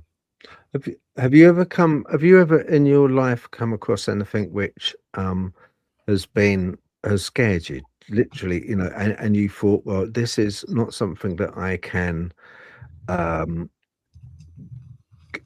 manipulate, or this is not something that I can easily get rid of. This is something which is more than uh a tulpa, an egregore, a projection of thought. Only twice, but that was because of my interpretation. The first time was when I was a teenager, hanging out with my friends in a field at night. There's like an old oxbow lake that we would hang out in the railroad tracks that would go by. And all of a sudden, I felt like the psychic attack come on. It was like heavy, fear based. I was like, oh crap, we got to get out of here. And all of a sudden, everybody felt it too. And we just ran like heck out of that field. And as soon as we crossed the street back to where our homes were, I could see like these large, powerful beings standing there like guardians, and they kept back what was going on. And at the time, I thought we were under attack by something demonic, something evil, because I didn't know then. I was still a teenager, still developing my awareness, still learning to connect to this. It turns out it was just some of the lost souls on that land, some of the people that used to live in that area that didn't like us messing with that area. So they were attacking us to get us out of there. Again, it wasn't a big nasty, but at that time I thought it was. And those guardians kind of not only cleared them out, but helped me better understand what was going on. The second time happened when I was really sick. I had a bad case of the flu. I was in bed for days, and I swear I was starting to hallucinate. But there was some little nasty hanging on the side of the wall. It kind of looked like a big insect, and I could feel it tapping into my vitality, my energy, pulling that thing off of me. Connected with the whispers, connected with this thing, and I realized it was like an artificial construct. It wasn't a living, naturally formed thing, but it was feeding off of my vitality. And because it was an artificially constructed entity, I just kind of ripped it apart and destroyed it, and it never messed with me again. But I have seen with a number of clients where there is some awful things going on in the house. Poltergeist activity, for example. Things are throwing around, furniture's moving, scratches, biting, the bad smells, the growls, all of that kind of stuff that we associate with demonic activity. And then I scout out the place, I feel it out, I get a feel for that, and I'm like, there's nothing here. I'm like trying to figure out what's going on. And there's a great book called The Spiritual Anatomy of Emotion, written by two scientists that started off to try to debunk the paranormal. And they had some really good examples of debunking the paranormal in their book, but then they came across some things that are like, no, this is absolutely real. And what they found about poltergeist is what I've discovered about poltergeist and poltergeist activity. It's not a being in the house. It's not a spirit. It's not a demon in the house. What's going on is you've got a person in the house, usually an adolescent girl that, and it's not always, I've seen this with adults too, they have a huge bundle of emotion inside. They're very sensitive, but for whatever reason, they can't express that emotion in a way that's safe. If it's men, because we're up to be strong and stoic and suppress our emotion. If it's a teenager, it's mom and dad, just go to your room. I'm sick of hearing about this. I don't want that. Just go away. Meanwhile, that kid is bursting with emotion and they can't get it out. And the thing that I've seen over and over again, year after year, client after client, if there's this emotion that can't get out, it will find a way. Sometimes it shows up as illness in the body, and sometimes it gets expressed with telekinesis. Things are moving, things are scratching, things are biting. And in the case of like poltergeist activity, if it's like an adolescent girl, the attack tends to usually be on dad. Why? Because dad's usually the enforcer. Dad's usually the one, go to your room, you're grounded, I don't want to hear this. And so this is the only way that that person can express their emotion. And when you work with them and you get them the help they need, and like a mental health professional, not me, but when they actually can get to a place where they can express their emotions safely, let their emotions out, they can feel their emotions. And for men, that means letting yourself feel vulnerable, getting that time to feel your emotions.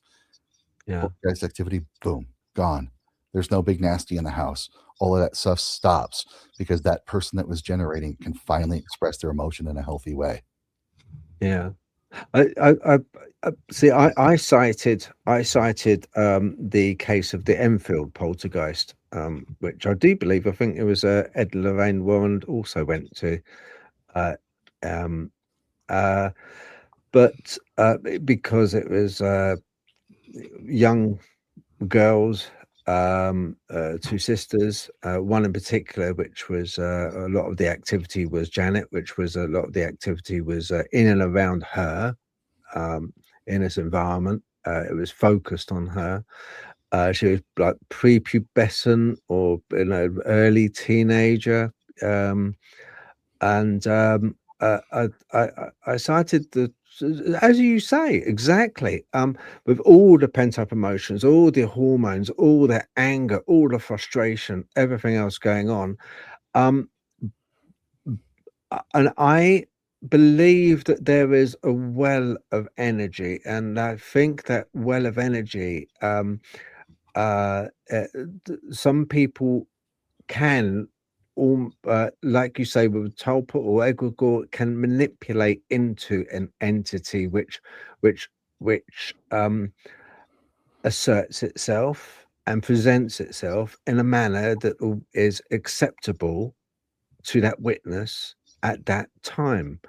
But I do think that there is a well of energy, and that well of energy can manifest.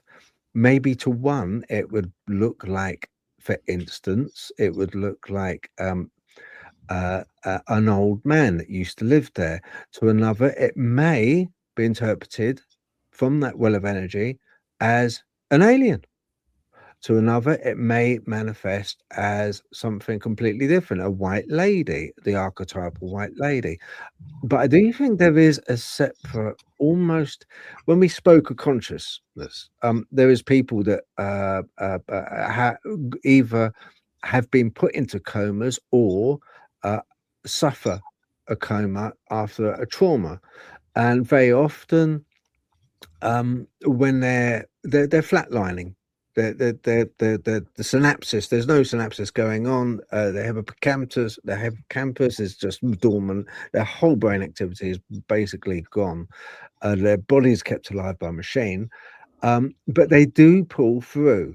If they're young enough and stuff, they do pull through. And at that moment, there's been cases where after they pull through, they say, "Oh, nurse, thank you for coming over and holding my hand." Or, "It was great to see my daughter come in and visit me. She kissed me on the forehead." Even though at that time, their mind, their conscious mind, their brain inside their head was defunct, gone, not there, not actually working. But there was an external consciousness, which I believe, like a boson particle, is all pervasive around us like a river. And I think we dip into it, dip out of it, and that energy can manifest. And I think you're right there, you know. I like that model. I absolutely agree with that. Yes, it is everywhere all the time, and like you said, it's just it permeates everything, and then it can be in different forms based on our interpretation. Like I said, it's Mm, always co-creative.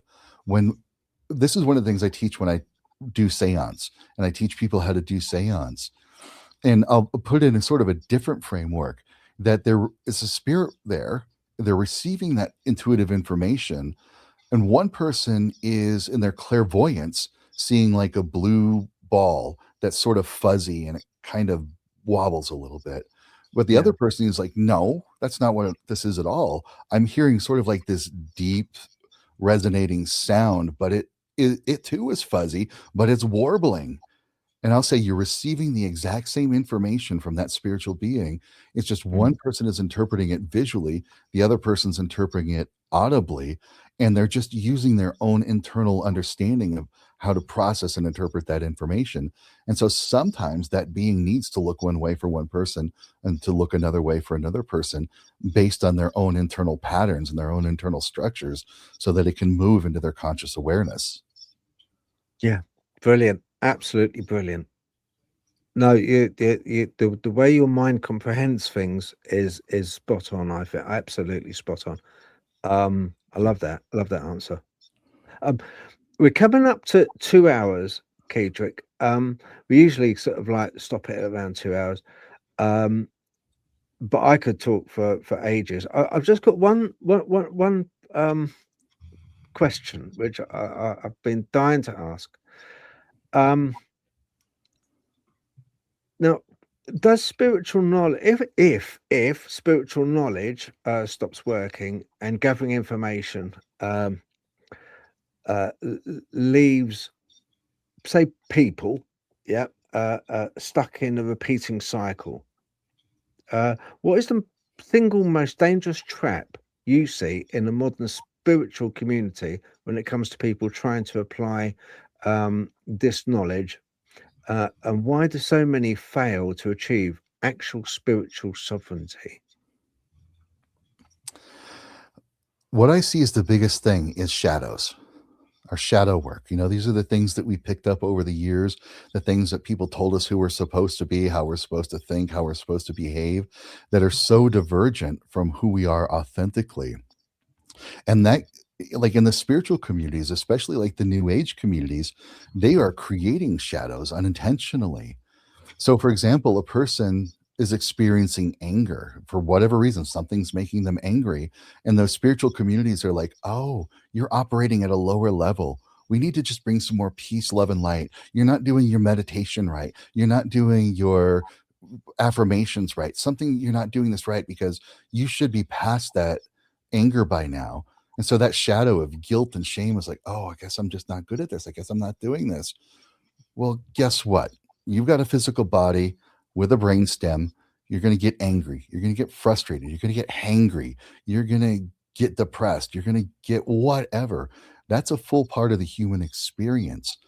And when you recognize that you're going to have the full range of emotions and it's okay, that there is no guilt or blame or guilt about any of it, but then you can be aware of that emotion and say, yes, there is a proper time and application for anger.